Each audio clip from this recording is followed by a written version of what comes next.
रात में राजस्थान दौरे के दौरान प्रधानमंत्री नरेंद्र मोदी पूजा अर्चना के लिए पहुंचे तो पूरा वातावरण अलौकिक हो उठा। इस मंदिर में भगवान कृष्ण 7 साल के बालक अवतार में विराजमान हैं। आपको बता दें कि प्रधानमंत्री मोदी ने पूरे विधि विधान से भगवान श्रीनाथ जी के दर्शन किए, उनकी आराधना की और राजस्थान को 5500 करोड़ के विकास कार्यों का तोहफा भी दिया।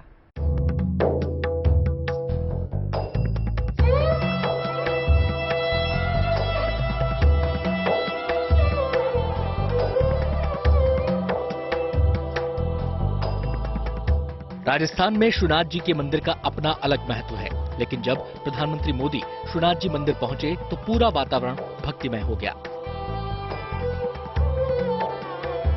यहां उन्होंने मंदिर में मत्था टेका।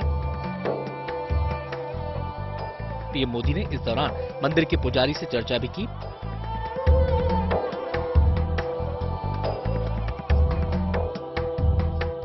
मंदिर में मौजूद ब्राह्मणों को श्रीफल भेंट किया गया। इस मौके पर प्रधानमंत्री मोदी का मंदिर की तरफ से भी सम्मान किया गया। उन्हें चुन्नी बांधी गई और पीला दुपट्टा ओढ़ाने के साथ ही श्रीनाथ जी की एक भव्य मूर्ति भेंट की गई। प्रधानमंत्री मोदी श्रीनाथ जी के जिस मंदिर में पहुंचे उसका अपना ऐतिहासिक महत्व भी है। भगवान श्रीनाथ जी को भगवान विष्णु का कृष्ण अवतार माना जाता है। कृष्ण भगवान के देश के सबसे चर्चित मंदिरों में ये मंदिर शुमार है। मथुरा द्वारका से कम मान्यता नहीं है श्रीनाथ जी के मंदिर की। मंदिर के इतिहास की अगर बात करें तो कहा जाता है कि यहां भगवान श्री कृष्ण के 7 साल की उम्र वाली प्रतिमा है। प्रतिमा दुर्लभ काले रंग के संगमरमर के पत्थर से बनी हुई है। मंदिर साधारण घरों के समान ही बना हुआ है, यानी इस पर कोई शिखर नहीं है। वैष्णव मत के वल्लभ संप्रदाय के लिए बड़ा तीर्थ स्थल है। मथुरा के गोकुल में औरंगजेब के हमले से बचाते हुए स्वामी वल्लभ आचार्य मूर्तिनाथ द्वारा लाए गए श्रीनाथ जी को मंदिर में 8 बार अलग अलग रूप में तैयार किया जाता है। नाथ द्वारा के इस मंदिर में भगवान श्री कृष्ण के बाल रूप की पूजा होती है। जन्माष्टमी का त्योहार यहाँ धूमधाम से मनाया जाता है। इसके अलावा एक और खासियत है इस मंदिर की जो इसे बाकी मंदिरों से अलग करती है, वो ये कि ये देश का इकलौता मंदिर है जो ग्रहण में भी खुलता है और भक्तों को भगवान के दर्शन होते हैं। प्रधानमंत्री मोदी जब राजस्थान के नाथद्वारा पहुंचे तो उनका भव्य स्वागत किया गया। यहाँ उन्होंने रेलवे लाइन समेत 5000 करोड़ रुपए के प्रोजेक्ट का शिलान्यास भी किया। बहुत बहुत स्वागत है माननीय आपका। Bureau report, good news today.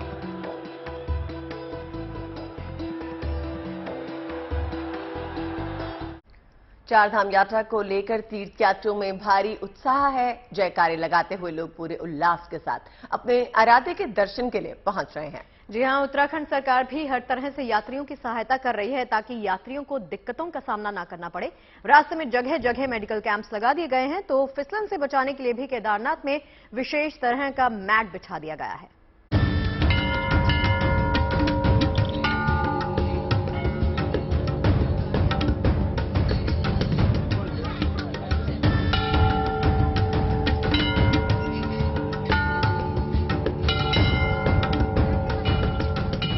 Chardham यात्रा के लिए यात्रियों के जोश में कोई कमी नहीं है।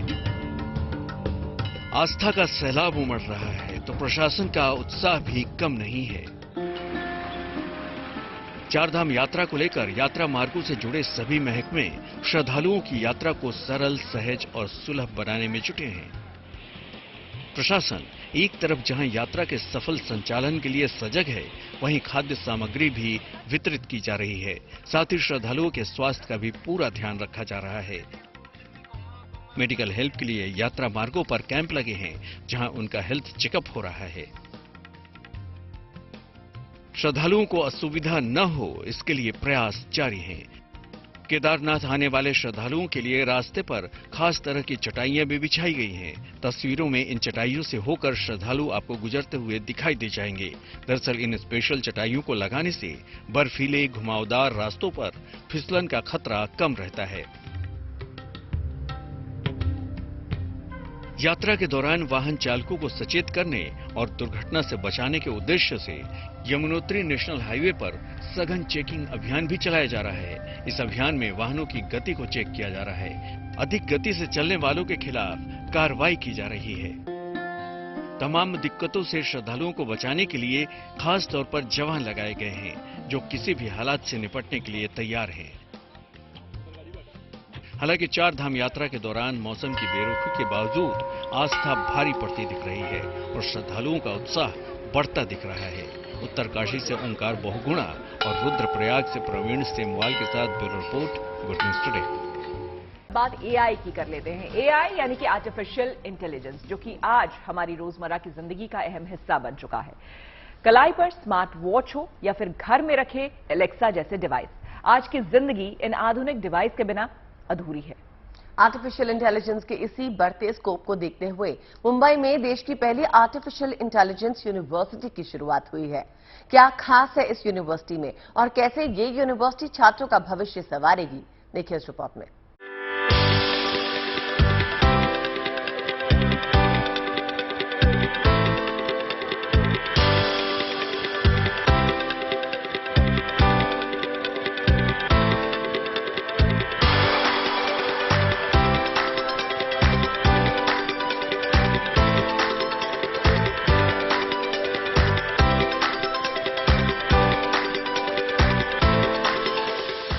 आर्टिफिशियल इंटेलिजेंस अब जिंदगी के हर पहलू में अपनी दस्तक दे रहा है। आधुनिक तकनीक का ये वो करिश्मा है जो नामुमकिन को भी मुमकिन करने की काबिलियत रखता है। कंप्यूटर और इंसानी दिमाग ने मिलकर आर्टिफिशियल इंटेलिजेंस को इतना शक्तिशाली बना दिया है कि अब ये रोजमर्रा की जिंदगी का अहम हिस्सा बन गया है। आर्टिफिशियल इंटेलिजेंस की डिमांड अब पूरी दुनिया में बढ़ रही है और इसी डिमांड को पूरा करने में अहम योगदान देगी मुंबई में बनी देश की पहली एआई यूनिवर्सिटी।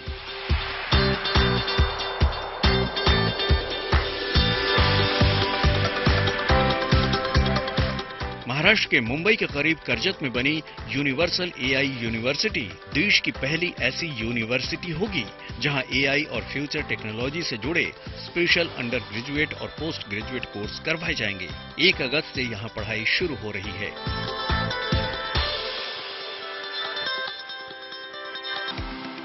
इस यूनिवर्सिटी ने एआई के साथ साथ liberal arts, global affairs, diplomacy, sports science से जुड़े स्पेशल कोर्स भी डिजाइन किए हैं। जहां तक एआई की बात है तो ये यूनिवर्सिटी एआई में 2 कोर्स ऑफर कर रही है। एआई में स्पेसिफिकली 2 कोर्सेज ऑफर कर रहे हैं, BSc in AI and ML, artificial intelligence and machine learning, and BSc in business analytics. तो ये 2 हैं। उसके साथ हमने बीकॉम भी में एआई कर रहे हैं, bachelor of arts in economics में भी एआई कर रहे हैं, bachelor of arts in psychology में भी एआई कर रहे हैं और बैचलर ऑफ बिजनेस में एआई इंट्रोड्यूस कर रहे हैं। आज जब दुनिया ऑटोमेशन और डिजिटल ट्रांसफॉर्मेशन की तरफ बढ़ रही है तो ऐसे में एआई से जुड़ी एजुकेशन और रिसर्च की अहमियत काफी बढ़ रही है। ऐसे में एआई से जुड़ी एजुकेशन और रिसर्च की अहमियत काफी बढ़ रही है। ऐसे में भारत भी इस क्षेत्र में पीछे नहीं रहना चाहता। इसका एक और मकसद छात्रों को पहले दिन से जॉब के लिए तैयार करना है। यूनिवर्सिटी के पढ़ाने का तरीका भी प्रैक्टिकल होगा। किताबों के साथ साथ यूनिवर्सिटी आधुनिक तकनीक की मदद से छात्रों की प्रैक्टिकल स्टडी पर ज्यादा जोर देगी। कोर्स का 50 से 80% हिस्सा प्रैक्टिकल लर्निंग ही होगा। इस यूनिवर्सिटी को जल्द ही शुरू कर दिया जाएगा। 1 अगस्त से जो एआई के अलग अलग कोर्सेज हैं उसको शुरू कर दिया जाएगा। साथ ही साथ यहाँ पर इस कॉलेज में अलग अलग क्लासरूम्स हो, एआई क्लासरूम्स हो, एआई की अलग अलग टेक्नोलॉजी हो, उससे स्टूडेंट्स को सिखाया जाएगा कि एआई क्या होता है और किस तरीके से एआई का उपयोग अलग अलग इंडस्ट्रीज में किया जाता है। कैमरामैन मंदार के साथ पारस दामा, good news today. Artificial intelligence के क्षेत्र में जैसे जैसे दुनिया आगे बढ़ती जा रही है वैसे वैसे हमारे देश में एआई के विकास के लिए नई जमीन तैयार हो गई है। मुंबई में पहली यूनिवर्सिटी खुलने से एआई को नई पंख भी मिलेंगे। अच्छा, आप सोचिए अगर हमारे समय में सीबीएसई के करिकुलम में एआई होता तो आज हम भी एआई स्मार्ट एंकर। तो वैसे बता दें कि सीबीएसई भी आर्टिफिशियल इंटेलिजेंस को लेकर काफी गंभीर है। क्लास 6 से ही अब एआई की पढ़ाई शुरू करने का ऐलान किया गया है। और हमारे साथ हमारे सहयोगी चैनल के एंकर या कहें कि एआई एंकर भी आज मौजूद हैं। तो सना का शायद आज चाय पे चर्चा में डेब्यू है, तो बहुत सना आपके चर्चे हो रहे हैं।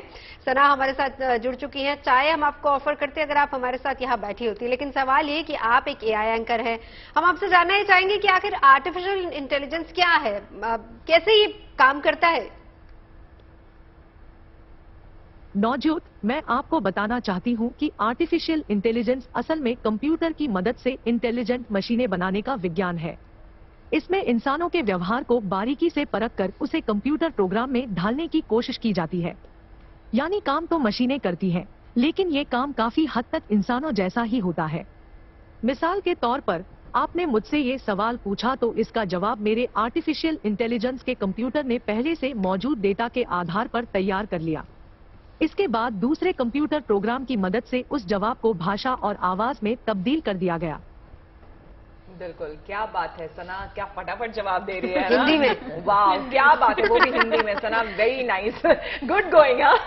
वैसे मेरा जो सवाल है मैं आपसे पूछना चाहती हूँ कि भारत में देखिए अब आर्टिफिशियल इंटेलिजेंस की यूनिवर्सिटी भी खुल गई है, मुंबई में खुली है। पूरी दुनिया में आज आर्टिफिशियल इंटेलिजेंस पर बात हो रही है, चर्चा हो रही है। लेकिन अगर मैं आपसे पूछूं कि आपकी नजर में इसका क्या भविष्य है, जवाब क्या होगा? देखिए, आर्टिफिशियल इंटेलिजेंस आज रोजमर्रा की जिंदगी का अहम हिस्सा बन चुका है। आपकी स्मार्ट वॉच और घर में एलेक्सा जैसे डिवाइस जिंदगी के तमाम काम आसान बना रहे हैं। वक्त के साथ आर्टिफिशियल इंटेलिजेंस का दायरा भी बढ़ता जाएगा।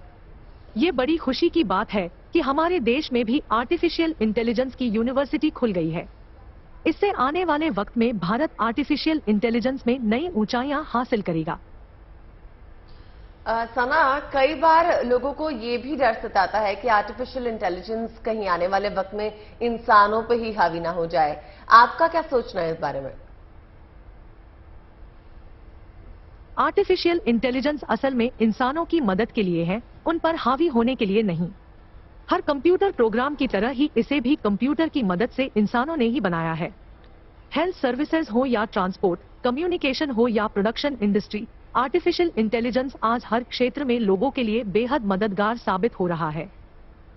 सना, वो तो हम देख ही पा रहे हैं कि कितना तेजी के साथ आप हमारे सभी सवालों का जवाब दे रही हैं। बहुत बहुत शुक्रिया सना हमारे साथ जुड़ने के लिए। 40 डिग्री की गर्मी में भी अगर सेब की खेती हो तो आपको विश्वास होगा, लेकिन ये कारनामा किसी ने कर दिखाया है।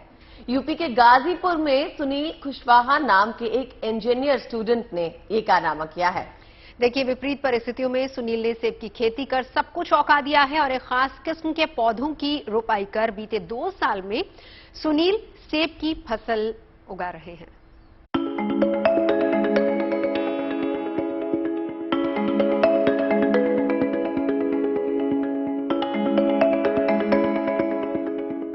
सेब, जिसकी मिठास में ही ठंड का एहसास छिपा होता है, हिमाचल और जम्मू जिसकी पहचान है।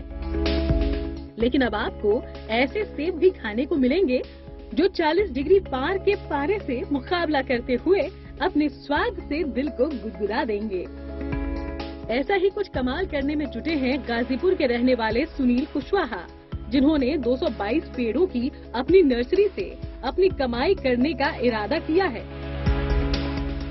वैसे तो सुनील कंप्यूटर साइंस में बीटेक हैं, लेकिन उन्हें नौकरी रास नहीं आई, लिहाजा खेती करने उतरे तो इसे कारोबार बनाने की गरज से सेब की खेती करने का फैसला किया। सेब की खेती भी गाजीपुर में करने की ठानी, लिहाजा इसके लिए जानकारी जुटाई और उसके बाद इलाके के कृषि विज्ञान केंद्र की मदद ली। सेब की नई नस्ल हरमन 99 के पौधे रोप दिए। बीते 2 बरस में जहां पहले साल उम्मीद के मुताबिक फसल नहीं मिली, तो वहीं इस बार 45 से 48 डिग्री तापमान वाले इस सीजन में पेड़ पर सेब की बहार आ गई। खास वैरायटियों का इजाद किया गया है और इसमें अहम योगदान एक हिमाचल प्रदेश के बहुत ही बहुचर्चित साइंटिस्ट हैं, वैज्ञानिक हैं, हरमन शर्मा जी का।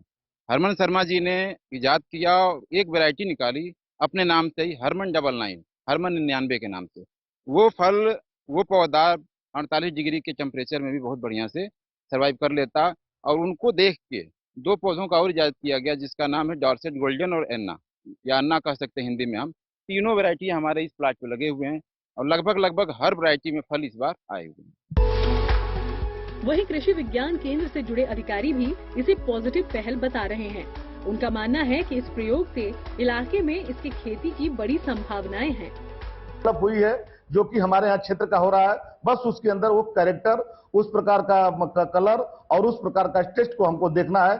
हमारे यहाँ की मिट्टी तो मतलब कि नॉर्मल सॉइल है, लेकिन हमारे यहाँ की मिट्टी मतलब कि यदि पीएच यदि 7.5 से नीचे है तब हमारे क्षेत्र के लिए वो उपयुक्त है। इसकी खेती के लिए लोमी मिट्टी सबसे अच्छी मानी जाती है। तो हमारे यहाँ की मिट्टी तो लोमी है, हमारे यहाँ लोमी मिट्टी, लेकिन बस पीएच देखना है प्लस टेम्परेचर देखना है। यदि 5.5 से 6.5 पीएच है तो हमारे यहाँ की मतलब क्षेत्र में भी उसकी खेती, और टेम्परेचर यदि उसको मेंटेन किया जाए तो टेम्परेचर के हिसाब से हमारे यहाँ भी उसकी खेती लार्ज स्केल में की जा सकती है।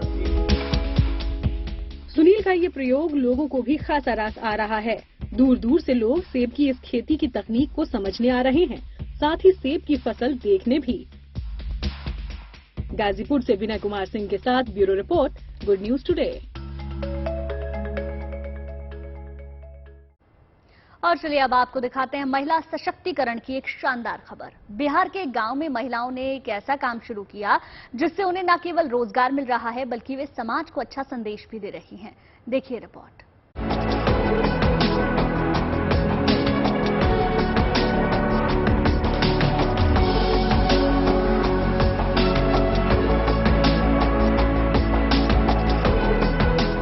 ये तस्वीर किसी शहर की फैक्ट्री की नहीं बल्कि बिहार के भोजपुर जिले के एक गांव में लगे प्लांट की है। आधुनिक मशीनों पर महिलाएं यहां न केवल अपना काम कर रही हैं, बल्कि समाज को महिला सशक्तिकरण का शानदार संदेश भी दे रही हैं। सैनिटरी पैड बनाने का ये प्लांट महिलाओं का है और महिलाओं के लिए महिलाओं के जरिए ही शुरू किया गया है। इससे महिलाओं को अच्छी कमाई हो रही है तो साथ ही साथ समाज में सफाई और सेहत के प्रति जागरूकता का भी संदेश दिया जा रहा है। हम लोग कोशिश कर रहे हैं कि ज्यादा से ज्यादा औरतों को सैनिटरी जो शब्द है उससे परिचित करवाएं और मेंस्ट्रुएशन साइकिल में जो हम सैनिटरी का यूज करते हैं उसकी उनको आदत डलें। सैनिटरी पैड बनाने का ये प्लांट यहाँ कोरोना के दौरान 2020 में शुरू किया गया था। अब यहाँ रोजाना 4000 पीस तक सैनिटरी पैड बनाए जाते हैं और इलाके में सस्ती दर पर इनकी बिक्री की जाती है। फिलहाल इस प्लांट में गाँव की 10 महिलाएं काम कर रही हैं। गांव पंचायत में कंपनी बैठाया गया है। इसके बाद जो गरीब महिलाएं हैं उनको 10 रोजगार भी दिया गया है, जो अपने बच्चे को खाना पोषण भी कर सकती हैं, अपना घर काम करते हुए भी यहाँ अपने काम में शामिल होती हैं। लोकल फॉर वोकल की तर्ज पर बने इस प्रोडक्ट की इलाके में अच्छी डिमांड है। फिलहाल इसका प्रसार भोजपुर जिले में ही है, लेकिन गांव में लगाया गया ये प्लांट अपनी कामयाबी से दूसरे क्षेत्रों के लिए भी नजीर बन गया है। Sonu Kumar Singh, Jagdishpur, Bhojpur, good news today. Musical गानों से भरी फिल्म म्यूजिक स्कूल देश भर के सिनेमाघरों में रिलीज होने जा रही है। फिल्म में मुख्य कलाकार श्रेया सरन और शर्मन जोशी हैं और इसे डायरेक्ट किया है पूर्व आईएएस अधिकारी पापाराव बियाला ने, जो कि इस फिल्म के साथ लेखक और निर्देशक के रूप में अपनी नई पारी की शुरुआत कर रहे हैं। और देखिए, संगीत के माध्यम से संगीत के जरिए स्कूली बच्चों पर पड़ने वाले मानसिक और शैक्षणिक दबाव को कैसे दूर किया जा सकता है, इसी सब्जेक्ट पर ये फिल्म बेस्ड है। तो चलिए आपकी मुलाकात करवाते हैं फिल्म की स्टार कास्ट के साथ। सीबीएसई, आईसीएसई, 10th, 12th बहुत सारे रिजल्ट्स आ रहे हैं। घर में बहुत सारी टेंशन होगी। आप लोग के घर में थोड़ा बच्चे स्ट्रेस में भी होंगे, उससे ज्यादा पेरेंट्स स्ट्रेस में होंगे क्योंकि बच्चों से ज्यादा टेंशन पेरेंट्स को होती है। तो अगर इतना ज्यादा तनाव आप ले रहे हैं तो आपके तनाव को थोड़ा सा कम करने के लिए मैं आपको म्यूजिकल स्कूल लिए चलती हूँ। हमारे साथ म्यूजिकल स्कूल की स्टारकास्ट मौजूद है। शर्मन हमारे साथ है, बहुत बहुत स्वागत है आपका। श्रेया हमारे साथ है, बहुत स्वागत है। पापाराव बियाला हमारे साथ है जो डायरेक्टर साहब है, बहुत बहुत स्वागत है आपका। मैंने फिल्म में भी चैलेंज ये देखा, आपकी प्रोमो में जो मैंने अभी तक ट्रेलर में चीजें देखी कि बच्चों को पिक करना बड़ा मुश्किल है। बच्चे एजुकेशन अपनी दूसरी क्लासेस में जाते हैं और म्यूजिक में उतना इंटरेस्टेड नहीं होता। एक दादी बीच में भी मुझे नजर आती है जो थोड़ा पुश कर रही है बच्चों को कि नहीं आपको जाना है, म्यूजिक क्लास में भी जाना है। उनका क्या रोल है? आप दादी बोलोगे तो मोना नहीं, लीला सान वो मैं एक कैरेक्टर क्रिएट किया है। सॉरी मोना बेचारी Mona I love you Mona I didn't say that वो इसमें sorry see that all mothers are not like that. So I have kind of created a character which is a supportive to the parents. There are two characters in this who support. So it's not that society, the whole thing is like that. So I didn't portray it. Portraying yourself through that character. नहीं sir, देखिए इस पे मैं आप दोनों से question करूंगी। देखिए क्या होता है ना कि मम्मी पापा का प्रेशर ज्यादा रहता है और दादा दादी थोड़े कूल होते हैं। कूल होता है। उनको पता है कि उनके बच्चे तो सेटल हो गए हैं, इसलिए वो ज्यादा प्रेशर नहीं देंगे। तो वो बोलेंगे जाओ जाओ म्यूजिक क्लास में जाओ, स्पोर्ट्स में जाओ, लेकिन उधर से मम्मी पापा आएंगे बोलेंगे नहीं किताबें पढ़ो। ऐसा होता है क्या? बिल्कुल होता है। बिल्कुल होता है। I don't know. अभी आगे पता चलेगा। आगे पता चलेगा। पिक्चर में, ओह सॉरी, पिक्चर में तो नहीं, पिक्चर में पिक्चर में नहीं, मैंने आपका ट्रेलर बहुत अच्छे से गौर से देखा, इसीलिए मुझे पता है कि वो किस तरह का उनकी विजन रही होगी। So I created some characters which are supporting, but we have given a new dimension. उसका तो सन प्रकाश राज प्ले किया, वो तो पुलिस कमिश्नर बन गया, तो उसका क्या प्रॉब्लम है? अब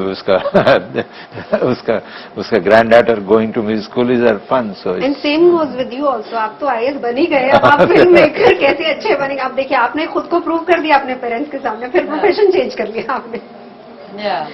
दैट्स ट्रू, यस। चलिए, one last comment for the musical school. Music school, yes, film to look forward to.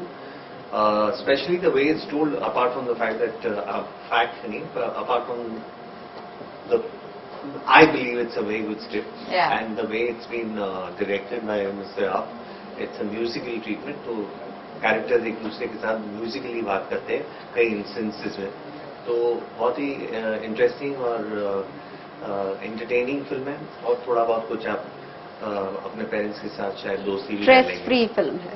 Stress free film है, स्ट्रेस है फिर फ्री हो जाते हैं। या इट्स अ म्यूजिकल फिल्म, 12 मई को रिलीज हो रही है। इளையराजा सर का म्यूजिक है इसमें। उनके गाने हम सब ने सुने हैं, मगर इस फिल्म में आपको सुन के बहुत मजा आएगा, क्योंकि 12 गाने कैसे निकल जाते हैं मालूम ही नहीं पड़ता। They become part of the story telling. इसमें हम छोटे छोटे अच्छे एक्टर्स ने बहुत मेहनत करी है। पापा राव सर ने बहुत मुश्किल से हमसे काम करवाया है तो बहुत मेहनत से फिल्म बनाई है। प्लीज हम सब के लिए आप ये 12 मई को देखिएगा, क्योंकि इन्होंने ओटीटी पे तो बेची नहीं है अभी तक, क्योंकि ये बिलीव नहीं करते। For him it really makes no difference. चलिए, कुल मिला के स्ट्रेस नहीं लेना है, सीधा म्यूजिक स्कूल जाना है। Thank you so much. Thank you. देखिए, मेरा तो ये मानना है कि सिर्फ सांस से चलते रहने को जिंदगी नहीं कहते, आंखों में ख्वाब और दिल में उम्मीद भी होनी चाहिए। क्या बात है श्वेता, तो उम्मीद यही है कि कल फिर आपसे मुलाकात होगी। जी हाँ, कल चाय पर और ब्रेक के बाद, लेकिन अब आएंगे फन गली में। कुछ किस्से, कुछ अच्छी बातें लेकर कल की चाय वाली प्लेटर को सजाएंगे। बिल्कुल, तो आइएगा जरूर। खुश रहिए और रखिए, वक्त जो चला गया आएगा नहीं, सो एंजॉय हर पल। कल की चाय हमारे साथ।